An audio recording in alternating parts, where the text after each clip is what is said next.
Dr. Bredefeld, please raise your right hand and repeat after me. I state your name.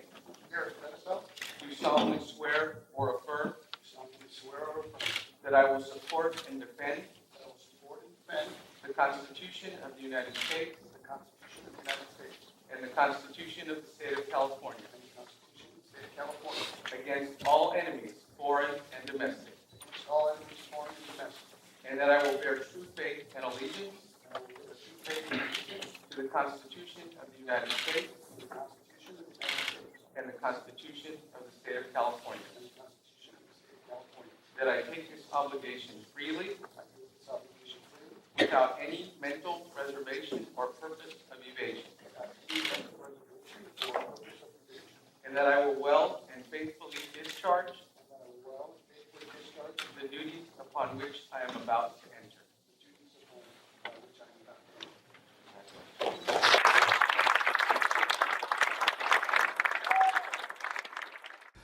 Well, this is unbelievable. I mean, Sal Quintero was sitting here, and when I served on the council 16 years ago, Sal Quintero sat right here with me.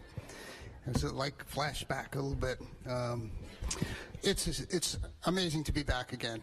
First of all, I want to thank everybody who's here. I mean, I know you all have things that you have to do and places you need to be, and you came here to share this with us today, so I want to thank you very much for taking the time out to do that. You know, we have a lot of important issues facing our city. In Northeast, we've had a water issue. We have to continue to obviously resolve that, and I think we're going to do that pretty quickly and address some of the issues for some of those folks out there. We've got to continue to beef up our police department. We've gotten hit hard in the recession, and we've got more police officers, but we've got to do a lot better in terms of fighting crime and public safety, which obviously is the #1 issue for all of us while we're here. Got to beautify the cities. Got to make sure Caltrans does what it's supposed to do, and I think all of us have to have a strong voice to make sure we clean this city so that when people go through the city and traverse it, they don't see what they see now, and that's going to be a priority for me. We made a lot of strides with the homeless. We need to continue our efforts and help those who truly need the help, and we need to continue to improve the economic climate here in Fresno. Tremendous work that's taken place, and I want to be a positive force to help that. One thing I want to say before I thank a lot of people is I'm an ardent and unabashed supporter of the police department. I'm going to be an unabashed supporter of the police department. These people are our protectors. They get up every day. They put on the uniform, a blue uniform, and they protect us. They don't know if they're going to run into trouble. They don't know if they're going to be hurt.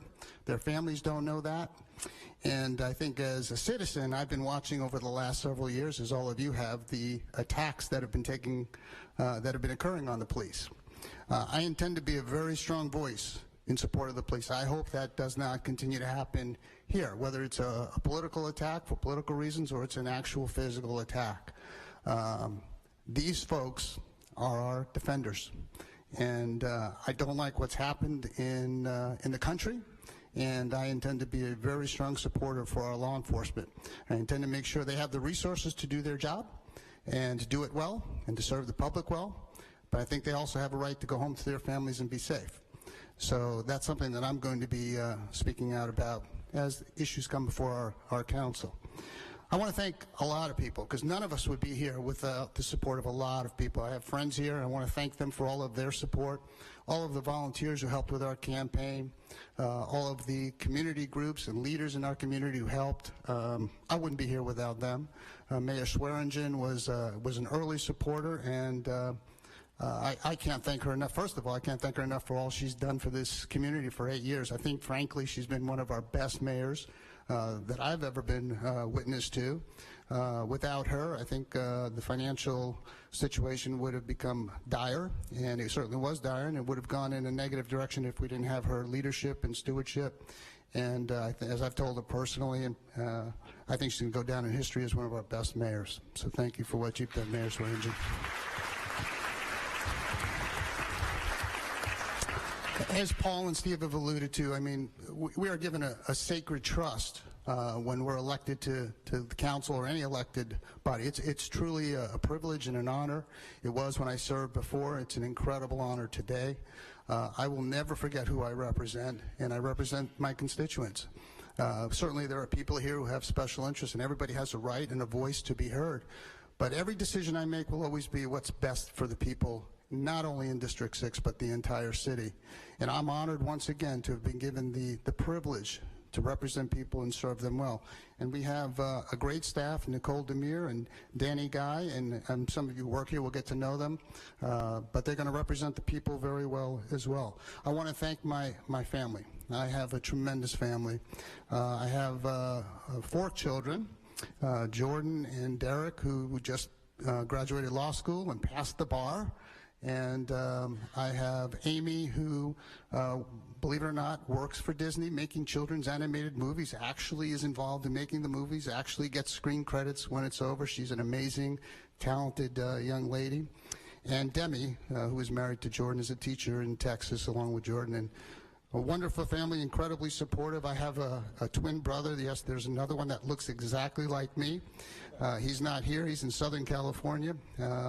But I love them dearly, as I do my other brother and sisters and stepmom, and they've been obviously incredibly supportive for me. But most importantly, I have to talk about my wife. I met my wife when I came out here. After I came out here to get my doctorate, I was 23 years old, and I met her in 1983. We met one night, and 4 months later, we were married. As I knew it, she may not have known it, but I knew she was the one for me. And she has been through everything with me, everything. When I came out here, I came from New York.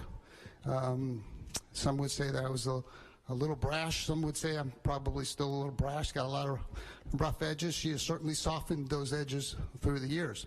And when I met her, she was a teacher, had her own home, and she had my daughter, Amy, who was 6 at that time.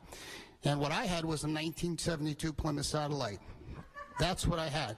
And it came from New York, and if you looked at the floorboard, it was missing part of the floorboard. You could actually drive the car and see the road beneath you. That's what I had, and that's all I had. And I was going to school, and she took a chance on me, and we've been together ever since, and she's always supported me. After I graduated with my doctoral program in 1985, I came to her and said, you know, I want to join the Navy. I want to serve this country, which means we'd leave Fresno. She's from Fresno. I obviously wasn't, but of course I've been here now almost 40 years because I love this community. And she said, whatever you need to do. And so we went to the Navy, we served for 3 years, and we came back to Fresno. And then I said to her, well, you know, I also want to learn to fly. So we started flying and got an instrument rating. And so she dealt with all of that fear of me being behind the controls and actually being in clouds and trying to land a plane. She's always been incredibly supportive. And then one day I said to her, you know, I want to run for political office. I want to do something bigger. I enjoy working with people, but I think I can help people much more in the public arena. And, you know, it frightened her, but she supported me. And she's always been there for me with everything, everything. And only 3.5 years ago, I unfortunately got the news that many people don't like to hear, is that I had cancer. And, you know, the words in sickness and health are words until you have to live it. And she lived it. We went through that. It was tough. I feared I was going to die. I'm blessed to be here today. And she was with me through it 2 years ago, actually 2 days from tomorrow.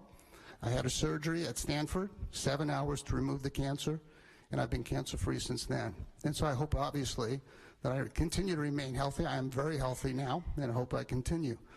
But I love that woman. I'm passionate about her. I'm passionate about my family, and I'm passionate about this city. And you will see that over the 4 years, the passion that I have for this city.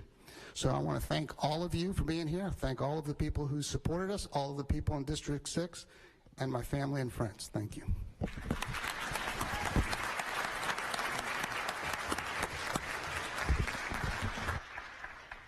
Thank you very much, Gary.